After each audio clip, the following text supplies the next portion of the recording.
Hello, and welcome to A Parent's Guide to Soccer. Today we're going to spend a little bit of time talking about levels of play.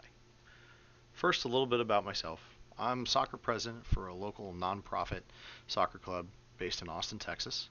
I've got two beautiful boys that I have coached over the years and now enjoy watching from the sidelines. And I'm an avid soccer player. I played all throughout school and I still enjoy soccer to this day. This is the first in a four-part series where we're going to talk about levels of play, financial obligations. We'll talk a little bit about leagues, both in the Central and South Texas area, as well as across the country. And then lastly, questions that you should ask your club when you're looking at academy and select soccer programs. And they apply to rec as well. Again, today we're going to primarily focus on levels of play. And so we're going to talk really about the different levels and what kind of the expectation should be for you as a parent for each of those different levels. As far as the overall series, really we want to make sure that you have a better understanding of what youth soccer is and maybe what a little bit of youth soccer isn't. Part of that is going to be asking questions. Throughout this process, you may have questions about, hey, Thomas said this, or I wonder what that really means. These are things that you should talk to your director of coaching at a club or a DOC and the coaches and the leagues in general. It's great to have an understanding of how things work because you can make a better decision about what the right fit is for you and for your player, regardless of what level that they're playing at.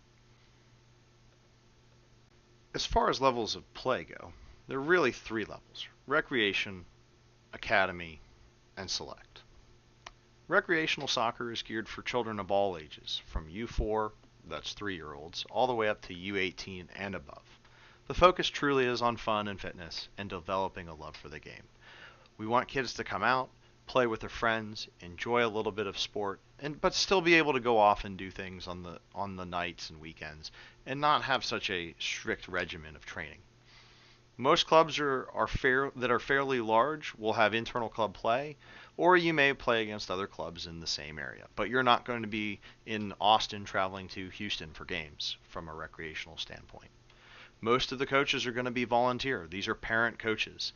And clubs are typically going to have some sort of training materials for them to be able to get them up to speed. Not every parent has played soccer in the U.S., so training materials are going to be key if you decide that you're going to be a volunteer coach.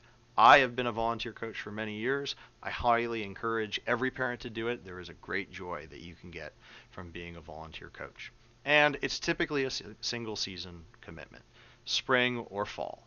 Now, soccer starts in the fall. We age up every year in the fall, and then we play again in the spring. As far as academy soccer, this is really geared towards more seasoned players. Kids that are out there dominating, scoring lots of goals, goalies who are saving lots of goals, and they're starting to self-select and say, hey, maybe I don't want to play other sports and I would really like to start to focus a little bit more on soccer.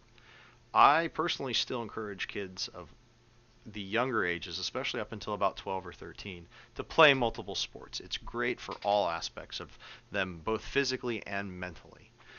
It is a higher gear of competition in academy. Again, these kids are dominating their local leagues, and now they're going to start to play against other kids of a higher caliber across the local area. Because most clubs are fairly small across the country, they don't have 5 to 10,000 kids, you're going to play in a local area league.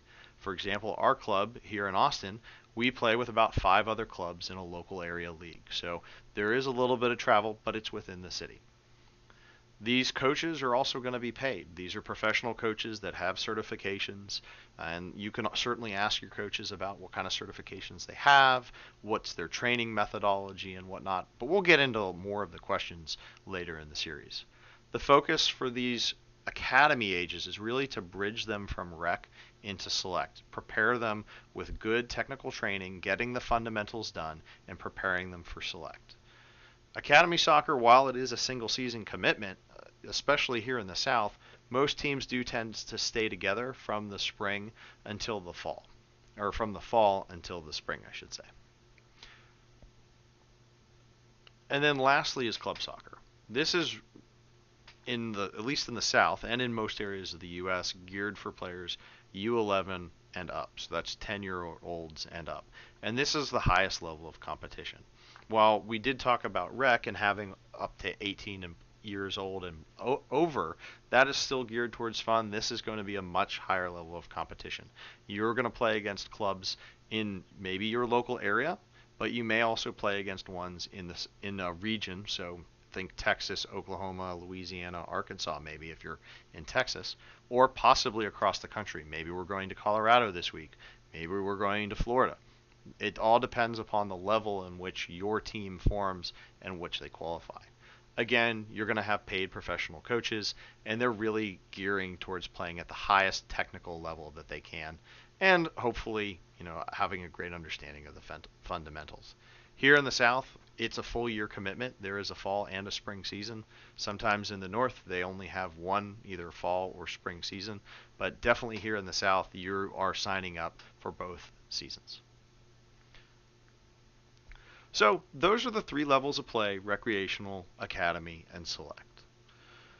Hopefully this was educational, and if you want to learn more about the other topics that are coming up on our series, you can watch those on my YouTube channel or subscribe and learn a little bit more about financial obligations, the different leagues, and questions you should ask your DOC. Thanks for watching, and talk to you soon.